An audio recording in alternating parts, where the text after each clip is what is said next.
Bonjour et bienvenue, ici Christophe Michou du blog L'Art de la Peinture. Lors des derniers épisodes, je vous ai montré comment peindre un sujet à partir d'une recherche d'images Google.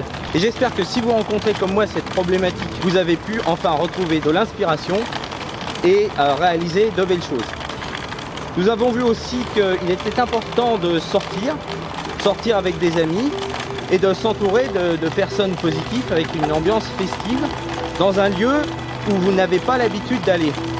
C'est pour cela qu'aujourd'hui j'ai décidé de sortir, pour la simple raison que lorsque vous restez confiné dans un lieu clos, tout seul à créer, vous allez très vite perdre l'inspiration et donc vous risquez de ne pas renouveler vos sujets. Tandis que si vous sortez, vous voyez d'autres paysages, d'autres personnes, vous avez en même temps des expériences positives avec des personnes dont vous n'avez pas l'habitude d'être, ça va procurer en vous un déclic qui va faire que vous allez assez facilement créer ou voir les choses sous un autre angle. Je l'avais d'ailleurs expliqué la dernière fois. Si vous n'avez pas encore vu ce conseil, vous pouvez cliquer sur le lien ci-dessous pour revoir les vidéos ou écouter le podcast. Aujourd'hui, pour cet article spécial, je voulais partager avec vous tout mon processus de création, du début à la fin. Et je vais vous montrer dans un instant toutes les étapes à mettre en place pour créer une toile originale qui soit dans vos propres sujets pictural. Après cette petite balade pour s'aérer l'esprit, je vous invite maintenant dans mon atelier pour découvrir ce processus de création.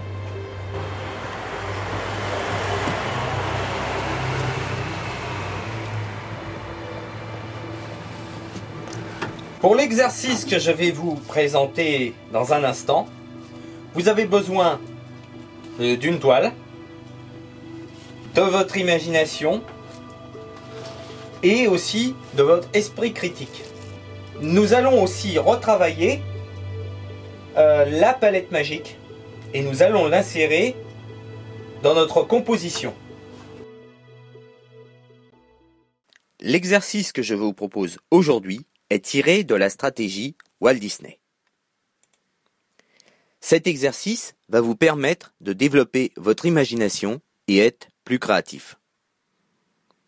J'ai voulu tester cette méthode aujourd'hui et l'adapter dans un processus artistique.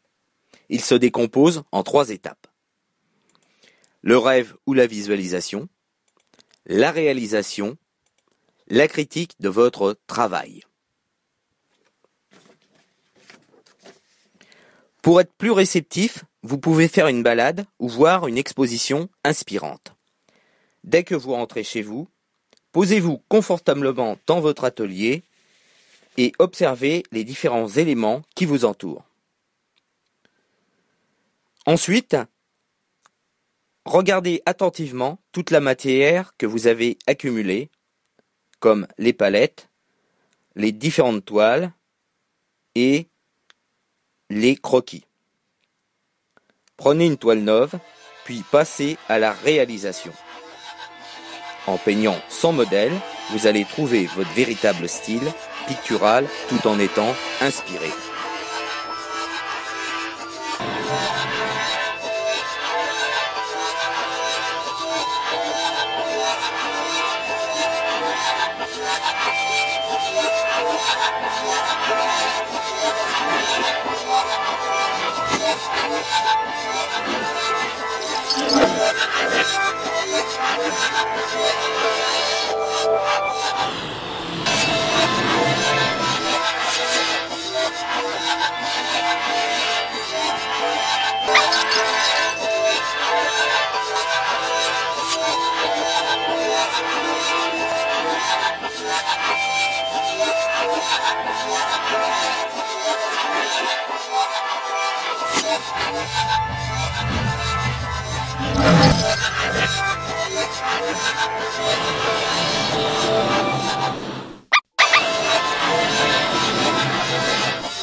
En dernier point, observez ce que vous avez fait, puis mettez-vous dans la peau soit d'un critique d'art ou de quelqu'un qui regarde la peinture.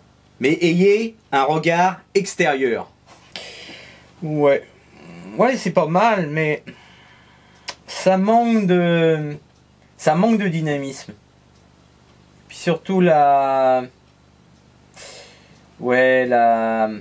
couleur, c'est pas terrible, c'est trop fade. On irait si on mettait cette toile dans un lieu clair, on verra ce que ça donne. Moi, je suis pas emballé, ça attire pas l'œil. J'aurais dû réellement... la prochaine fois, je pense que je vais faire des couleurs plus flashy et plus punchy. Et puis, comme ça, je vais pouvoir améliorer pour la prochaine fois.